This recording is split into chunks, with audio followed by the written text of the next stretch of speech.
हिंदुस्तान का सपना world cup अपना इन एसोसिएशन विद प्रिंगल में आपका बहुत बहुत स्वागत है। और जिस हिंदुस्तान के सपने की हम बात कर रहे हैं उस सपने का आगाज हो गया, और ऐसा आगाज जो सालों साल आपको याद रहने वाला है। इस मैच में हमें ड्रामा दिखा, इमोशंस दिखे, सस्पेंस दिखा और एक संघर्ष दिखा। वो संघर्ष विराट कोहली और केएल राहुल की उस पारी का, जब टीम इंडिया 2 रन पर 3 विकेट गंवा चुकी थी और उसके बाद एक बड़ा लक्ष्य दिख रहा था 200 रन का भी, लेकिन उसको बेहद आसान तरीके से पार कर लिया। किंग कोहली की क्लास और केएल राहुल की मास्टर क्लास। इस मैच को टीम इंडिया ने 6 विकेट से अपने नाम कर लिया है। ओपनिंग मुकाबला ये वर्ल्ड कप 2023 का भारत और ऑस्ट्रेलिया के लिए, और ये शानदार यादगार पल सभी को याद रहने वाले हैं। लक्ष्य शर्मा और मोनू चहल मेरे साथ मौजूद हैं। सबसे पहले लक्ष्य, आपके पास ही जाएंगे। एक बार 2 पे 3 होने के बाद क्या लग रहा था कि ये टीम इंडिया मुकाबला हार गई है? नहीं, देखिए कॉन्फिडेंस तो था कि इस टीम के ऊपर, क्योंकि विराट कोहली और केएल राहुल दोनों ही फॉर्म में है, पहली चीज़। और दूसरी चीज़ ये है कि 200 रन हमें पता था कि केवल एक पार्टनरशिप, उसके बाद मैच बड़ा आसान हो जाएगा। लेकिन अभी मैं केएल राहुल का स्टेटमेंट पढ़ रहा था तो उन्होंने कहा कि देखिए, जब मैं इनिंग के लिए गया तो मैं कुछ ज़्यादा नहीं सोच रहा था, मैंने ब्रेक में अच्छे से शावर लिया। हाँ, विराट कोहली ने मुझे ये ज़रूर कहा था कि पिच से गेंदबाजों को मदद मिल रही है तो थोड़ा संभल के खेलिए। लेकिन जैसे जैसे हम सेट हो गए वैसे वैसे हमारे लिए रन बनाना आसान हो गया, और ये चीज़ हमने देखी भी है। लेकिन विराट कोहली को क्यों चेज मास्टर कहा जाता है, ये एक बार नहीं, 2 बार नहीं, शायद 100 या 200वीं बार वो बता चुके हैं। बिल्कुल। और ये 3-0-0-0 जो आपकी स्क्रीन पे आएंगे, इनको आप थोड़ा भूल जाइएगा, और कोशिश हम सब करेंगे कि आने वाले सालों में भी शायद ये खुद भी भूल जाएं, प्लेयर्स भी। पहला शून्य श्रेयस अय्यर का, ये दूसरा शून्य, और इसके बाद आएंगे ईशान किशन जो कि गोल्डन डक का शिकार हुए थे आज, और आपको याद होगा। लेकिन ये विराट कोहली की पारी, 85 रनों की संघर्षपूर्ण पारी। शुरुआत में बहुत धीमे चलना था और चले भी, 116 गेंदे 85 रन, लेकिन शतक होता तो और ज्यादा अच्छा लगता। बहुत उम्मीदें थी कि विराट कोहली का वनडे करियर में 48वां शतक आने वाला है। फ्रस्ट्रेशन आपने देखा होगा जब आउट हुए थे, जब ड्रेसिंग रूम में बैठे हुए थे, सर पकड़ रखा था, वो कर रखा था। इन्हें पता था कि मैच तो जिता कर आए हैं, लेकिन वो 48वां शतक, और देखिए वो सचिन तेंदुलकर के 49 शतक की बराबरी करने के लिए 2 ही चाहिए और तोड़ने के लिए 3। लेकिन जब ये 0 देखता हूं तो मैं मोनू की तरफ जरूर मेरा ध्यान जा रहा है, क्योंकि मोनू ने कहा था कि सर कितनी कम मेहनत करनी पड़ रही है ग्राफिक्स बनाने में, सर बॉल चेंज करनी पड़ रही है, बाकी सब कुछ बराबर। लेकिन विराट कोहली और केएल राहुल ने मेहनत बढ़ा दी आपकी। बिल्कुल। और लेकिन ये मैच बहुत बड़ा था सर, क्योंकि सामने ऑस्ट्रेलिया थी, और ऑस्ट्रेलिया सबसे मजबूत टीम है वर्ल्ड कप के, 5 टाइटल उनके पास है। लेकिन आज वो ऑस्ट्रेलिया वैसा ऑस्ट्रेलिया नहीं दिखा जो टीम इंडिया के बल्लेबाजों ने। हालांकि स्टार्टिंग में हमने कहा भी था मैच इनिंग स्टार्ट होने से पहले कि ऑस्ट्रेलिया एक बार जरूर तंग करेगा आपको। उनके जो तीनों तेज गेंदबाज हैं, और मिचेल सारा का गेंद जब अंदर आता है। मैंने शायद मिड इनिंग में कुछ अलग सुना था मोनू के मुंह से। नहीं सर, हमने मोनू के मुंह से आपने सुना था कि 10 विकेटों से टीम इंडिया जीतेगी। विकेटों से जीतेगी, लेकिन देखिए स्कोर छोटा था। कभी-कभी ये छोटे स्कोर ना आपके लिए बड़ी परेशानी बनते हैं। हैरान करें, मैं बताऊं यहाँ पर डिसाइडिंग फैक्टर क्या हुआ लक्ष्य। यहाँ पर स्पिनर्स जो थे ना ऑस्ट्रेलिया के, उन्होंने वो कुछ कर नहीं पाए। नहीं, एक चीज बिल्कुल, लेकिन इसका जो बड़ा कारण क्या था, ड्यू आ गई थी बाद में, ड्यू फैक्टर आ गया था। अगर ड्यू नहीं आता तो टीम इंडिया और मुश्किल में फंसने वाली थी। ये बात बहुत सिंपल सी है। लेकिन टीम इंडिया के लिए बड़ा पॉजिटिव क्या निकला, आज 2 रन पे 3 विकेट गिर गए थे, इसके बावजूद मैच आसानी से जीता। टीम कहेगी कि ठीक है, यहां से हम किसी भी कंडीशन में मैच हो, किसी भी सिचुएशन में हो, हम मैच निकाल ले जाएंगे। बिल्कुल अच्छी लगी सर की बात भी, क्योंकि कई बार ऐसा होता है ना, टॉप ऑर्डर आउट हो जाता जल्दी, उसके बाद मिडिल ऑर्डर भी जल्दी चला जाता है। लेकिन श्रीलंका का एशिया कप में जैसे हुआ था, बिल्कुल दिनित वेलालगे ने वहां परेशान किया था। और उसके बाद देखिए आज केएल राहुल सबसे बड़े पॉजिटिव आज मैं ये कहूंगा, क्योंकि 97 बनाए उन्होंने, और जो मोमेंटम वहां सेट हुआ था ना पाकिस्तान के अगेंस्ट, उन्होंने 100 बनाया था, वही पारी मुझे लगता है वहीं से दोबारा स्टार्ट किया आज उन्होंने। और आज के बड़े मैच विनर मेरे लिए केएल राहुल ही होंगे, बिकॉज एक ऐसी स्टेज पर आए थे वो। हालांकि विराट कोहली भी 5वीं गेंद पे ही आ गए थे पारी की, उन्होंने भी जिस तरह की बैटिंग की वो भी काबिल तारीफ है। लेकिन विराट को एक जीवनदान भी मिला था, जीवनदान, उसी की मैं बात कर रहा हूं। 20 रन पर थे उसमें। मिचेल मार्श मतलब अपने आप को कोस रहे होंगे, कमरे में बंद करेंगे, अपने बाल नोचेंगे, क्या करेंगे अगर वो कैच पकड़ लेते। आपको याद होगा मैंने ये बोला था कि मार्श ने कैच नहीं छोड़ा, मैच छोड़ दिया। विराट कोहली का कैच और कैच इतना मुश्किल भी नहीं था, बहुत बॉल के नीचे आ गए थे वो अच्छी तरीके से, बस वो जज नहीं कर पाए थे। और अगर वो अटेम्प्ट ना करते तो शायद एलेक्स कैरी भी पकड़ लेते, कैच को आसानी से पकड़ सकते थे। बिल्कुल, लेकिन वो कैच, जैसा कि कहा था कि कैच नहीं बल्कि मैच छोड़ दिया था मिचेल मार्श ने, और वो कैच अगर हो जाता तो शायद हम यहाँ पर टीम इंडिया की जीत की बात ना कर रहे होते। लेकिन देखिए दोनों चीजें हैं यहाँ पर, पॉजिटिव फैक्टर्स, विराट कोहली भी और केएल राहुल भी। हालांकि केएल राहुल भी अपना शतक पूरा नहीं कर पाए, लेकिन 97 नॉट आउट पर आए हैं, ये पारी भी उन्हें याद रहेगी। और विराट कोहली के बारे में भी जब हम बात कर रहे थे तो एक आंकड़ा मोनू और मैं अभी डिस्कस कर रहे थे हम लोग, वर्ल्ड कप के ओपनिंग मैचेस में 2011 में विराट कोहली ने पहले मैच में शतक लगाया था, 2015 में भी ओपनिंग मैच में विराट कोहली ने शतक लगाया था पाकिस्तान के खिलाफ। 2019 में उनके बल्ले से बड़ी पारी नहीं निकली थी, लेकिन एक बार फिर से ओपनिंग मैच में उन्होंने 85 रन बनाकर यह दिखा दिया है कि ओपनिंग मैच का, सिर्फ चेज मास्टर नहीं, ओपनिंग मैच का भी स्टार है ये खिलाड़ी। बिल्कुल स्टार है। और साथ ही साथ एक और आंकड़ा मैं बता देता हूं आप लोगों को कि 1996 में यही ऑस्ट्रेलिया ओपनिंग मैच, लक्ष्य सर, वो श्रीलंका से हार गई थी और श्रीलंका फिर ऑस्ट्रेलिया का फाइनल हुआ था वर्ल्ड कप का, जिसमें श्रीलंका दोबारा ऑस्ट्रेलिया को हरा दिया था। और आज तक कभी भी मतलब ऑस्ट्रेलिया ने 1996 में ही सिर्फ ओपनिंग मैच गवाया था और उसके बाद अब 2023 में ओपनिंग मैच ऑस्ट्रेलिया की टीम हारी है। तो यहाँ से क्या हम मान सकते हैं इंडिया और ऑस्ट्रेलिया का फाइनल होगा? ऐसा नहीं होगा। मुझे पता था ये हो सकता है ऐसा। हाँ बिल्कुल हो सकता है, होने को तो क्रिकेट अनिश्चितताओं का खेल है। इंडिया भी प्रबल दावेदार है, ऑस्ट्रेलिया भी प्रबल दावेदार है, हो सकता है, लेकिन मैं चाहूंगा कि ना हो, क्योंकि ऑस्ट्रेलिया अगर फाइनल में पहुंची तो ऑस्ट्रेलिया फाइनल में मुझे सबसे खतरनाक टीम लगेगी इस टूर्नामेंट की।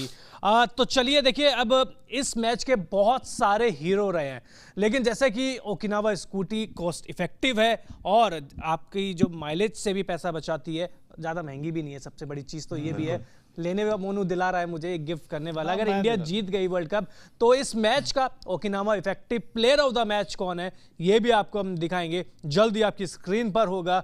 अच्छा, स्क्रीन पे दिखाएं उससे पहले आपके कौन कौन है मेरे हिसाब से इफेक्टिव प्लेयर मेरे हिसाब से विराट कोहली मैं देना चाहूंगा, क्योंकि जिस तरीके से जब वो आए थे और उसके बाद धीरे धीरे करके जिस तरीके से इनिंग्स को बिल्ड करते हैं, उसके बाद कुछ गैप्स में शॉट्स निकालते हैं, तो मेरे हिसाब से ये विराट कोहली, जी हाँ, तो मतलब मैच जो कहता हूं वो हो जाता है, वो आ गया। Okinawa effective player of the match Virat Kohli, 116 गेंदे पे 85 रन, 6 चौके उन्होंने लगाए हैं और स्ट्राइक रेट देखिए 73.28 का, क्योंकि आज सिर्फ 200 रनों का लक्ष्य था। स्ट्राइक रेट पर ज्यादा नजर नहीं डालनी चाहिए, नजर डालनी चाहिए इस पारी पर जो कि सालों साल याद रहने वाली है। 85 रन पे बिल्कुल, जैसे कि ओकिनावा की स्कूटी आपके साथ सालों साल चलती है इफेक्टिवली, वैसे ही ये पारी भी आपको सालों साल याद रहने वाली है। बिल्कुल, और बड़ी इंपैक्ट इनिंग खेली उन्होंने आज, और हार और जीत में विराट कोहली खड़े थे बीच में बस। आउटस्टैंडिंग तो बोलिए, क्योंकि आउटस्टैंडिंग पारी है ये। 85 बनाई उन्होंने, 116 गेंदों पे 6 चौके लगाए उन्होंने।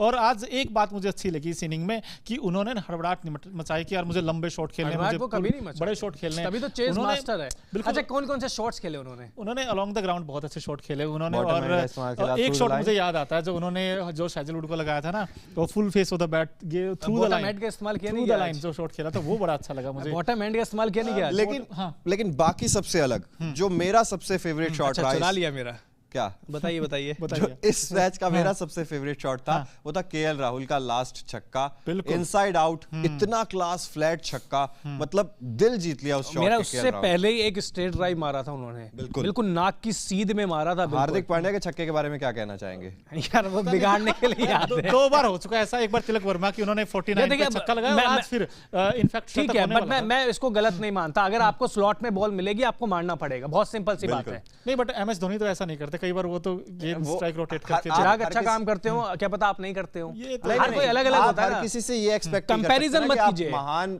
किसी और खिलाड़ी के लिए महान बनिए, टीम के लिए उन्होंने क्या किया ये एक बहुत इंपॉर्टेंट फैक्टर होता है। ये सब बातें मुझे लगता है कि इस बार होगी। बिल्कुल, तिलक वर्मा 49 पे थे इसलिए वो सब नहीं होगी। अब 97 पे वो है, वो कह रहे मैं खुद शतक करना चाहता था, केएल राहुल ने बोला है, लेकिन मैं अपने दिमाग में कैलकुलेशन कर रहा था कि मैं कैसे 100 रन बना रहा हूँ, हार्दिक पांड्या ने छक्का लाया। बट यहाँ से आई थिंक मैसेज ये गया होगा कि टीम के लिए सब कुछ, देखिए टीम के हित में जाती चीजें आप, और दोनों बहुत जिगरी दोस्त हैं, इंडिविजुअल स्कोर आप जिगरी दोस्त है। राहुल ने भी यही कहा होगा कि आप बॉल आती है तो मारो। पांड्या के साथ ही ये फेज क्यों आता है? गेंदें उस समय भी बहुत बची हुई थी, गेंदें आज भी बहुत बची हुई, लेकिन मैं साथ हूं कि अगर स्लॉट में आ रही है तो मारो, बहुत सिंपल सी बात है। तो चलिए, इस मैच में बहुत सारे आपको कलरफुल मूवमेंट देखने को मिलेंगे और मिले भी है आपको, और स्कूटी भी जो ओकिनावा की स्कूटी है 7 या 8 कलरों में आती है। मेरी कौन सी फेवरेट है मैं आपको बताऊंगा, ये देखिए मेरी कौन सी है। मेरी राइट साइड में पहली वाली फेवरेट, मेरी तो ब्लू फेवरेट है, क्योंकि ब्लीड ब्लू है, फॉलो द ब्लूज हम बात करते हैं तो इंडिया का ब्लू है, तो मेरी भी फेवरेट ब्लू ही है। मोनू, मेरी लास्ट वाली येलो, बहुत गजब की स्कूटी है ये। इसका मैंने अभी भी ली है ये बाय द वे, क्योंकि मेरी जो स्कूटी थी ना उसकी बैटरी थोड़ा सा डाउन हो गई थी पहले वाले की, फिर मैंने ओकिनावा की ली क्योंकि इसमें बैठने का जो अंदाज। चलिए आपसे एक दरख्वास्त है, कल सोशल मीडिया पे ओकिनावा स्कूटी के साथ अपनी एक सेल्फी जरूर डालिएगा। बिल्कुल, मैं सेल्फी डालूंगा यार। तो चलिए इस मैच के Okinawa colourful movement of the match कौन से हैं वो भी देख लेते हैं।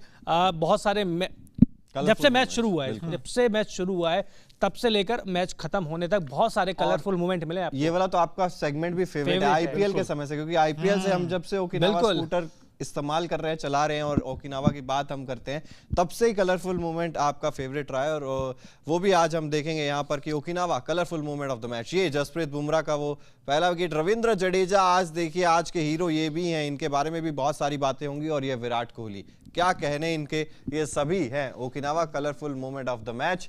और ये इनफैक्ट सबका ही फेवरेट है सेगमेंट जो आपका है colourful moment of the day, क्योंकि इसमें ना पूरी हाइलाइट्स आ जाती है आपके जो प्लेयर अच्छा करते हैं। विराट, बुमराह और रविंद्र जडेजा तीनों ये सबसे बड़े एक्सपेक्टर रहे हैं आज के मैच में। सो आई थिंक ये देखिए डिसाइडिंग फैक्टर है। रविंद्र जडेजा की बॉलिंग देख लीजिए, विराट कोहली की वो पारी देख लीजिए, मैच विनिंग इनिंग आज 85 की, और Ravindra Jadeja out the box Australia के लिए, बिकॉज ऑस्ट्रेलिया ने सोचा नहीं होगा यार ये खिलाड़ी हमें तंग करेगा। आज वो तैयारी करके आए थे कुलदीप यादव के लिए, लेकिन आज जडेजा पहले मेरे हिसाब से तो शुरुआत से सबसे बड़ा खतरनाक थे, क्योंकि चेन्नई सुपर किंग्स की तरफ से यहाँ पे खेलते हैं, होम ग्राउंड है। उन्होंने बोला भी था कि मेरा होम ग्राउंड है, मेरे को कंडीशन बहुत अच्छे से पता है। तो चलिए अब जैसे प्रिंगल हर पल अपनों का ख्याल रखता है, उसी तरीके से इस मैच में किस खिलाड़ी ने अपनी टीम का ख्याल अच्छे से रखा है वो भी देख लेते हैं। Pringle presents man of the match. बिल्कुल, 10 ओवर 28 रन 3 विकेट 2.8 की इकॉनमी। रविंद्र जडेजा आपकी स्क्रीन पर जिस तरीके से आज इनकी गेंदबाजी रही है, Pringle man of the match के हकदार, सबसे बड़े दावेदार। अगर इनकी ऐसी गेंदबाजी नहीं होती तो ऑस्ट्रेलिया 199 रन पे सिमटता भी नहीं। बिल्कुल, और बीच के ओवर में आपको विकेट निकालने पड़ेंगे आगे भी आने वाले टूर्नामेंट्स में अगर अपने अच्छा करना है तो। देखिए आज अब जडेजा और कुलदीप यादव ने की जो फिरकी थी उसमें फंसते चले गए और आउट होते चले गए। और कई लोग इस वक्त जुड़े हैं, सबन सैनी जी कहते हैं किंग कोहली, यानी कि विराट कोहली को वो किंग मानते हैं आज के मैच में। और सबन सैनी हमें हमेशा अच्छे अच्छे कमेंट्स करते ही रहते हैं। और लेकिन रविंद्र जडेजा ये देखिए Pringle man of the match में 10 ओवर 28 रन, इकॉनमी देखिए सर इनकी कितनी बढ़िया, 2.80 की, और ये बड़े किफायती और ये बड़े जल्दी जल्दी ओवर कर देते हैं अपने।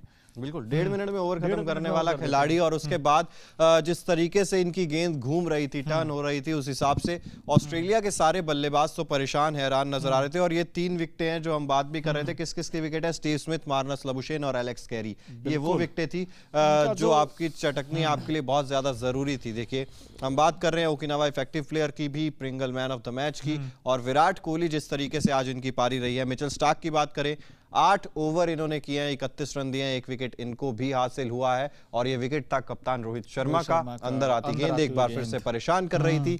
एडम ज़ेम्पा 8 ओवर 53 रन, इनके खाते में विकेट नहीं आया, जो कि एक बहुत बड़ा कारण है ऑस्ट्रेलिया की हार का मिडिल ओवर्स में। और ये बार बार गेंद को तौलिए से सुखा रहे थे, ड्यू फैक्टर था।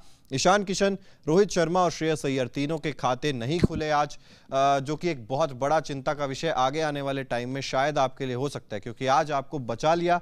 लेकिन जो हम बाहर भी बात कर रहे थे कि अंडे पे अंडा, क्या यही है वर्ल्ड कप जीतने का फंडा? बिल्कुल। और विराट कोहली, क्या सिर्फ विराट कोहली की ठेकेदारी है, ये जिम्मेदारी है वो हर मैच जिता के आपको लेके जाए? वो भी फेल होंगे, केएल राहुल भी फेल हो सकते हैं। तो टॉप ऑर्डर को अपनी जिम्मेदारी समझनी होगी कि उनको रन बनाने होंगे। ईशान किशन को समझना होगा कि वो शुभमन गिल के सब्स्टिट्यूट के रूप में नहीं आए हैं, उनको वर्ल्ड कप के स्क्वाड में जगह मिली है। सोचिए कितने खिलाड़ी बाहर रहे हैं, कितनों का दुख आप समझ सकते हैं कि कितने खिलाड़ी बाहर रहे हैं। और यहां पर ये भी चीज देखिए, ईशान किशन कितनी ज्यादा बाहर थी वो गेंद, जिसको पहली गेंद थी उनकी और जबरदस्ती छेड़ने गए हैं, कवर ड्राइव मारने गए हैं और वहां पर कैच आउट हुए हैं स्लिप में। तो जिस तरीके से ईशान किशन और इनफैक्ट श्रेयस अय्यर भी, मैं तो मानता हूं यार श्रेयस अय्यर ने भी बाहर जाती हुई गेंद को या बहुत ऑफ स्टंप के बाहर की गेंद को शॉट लगाने की कोशिश की। कवर्स में वहां पर डेविड वार्नर खड़े थे जिनके हाथ में कैच गया।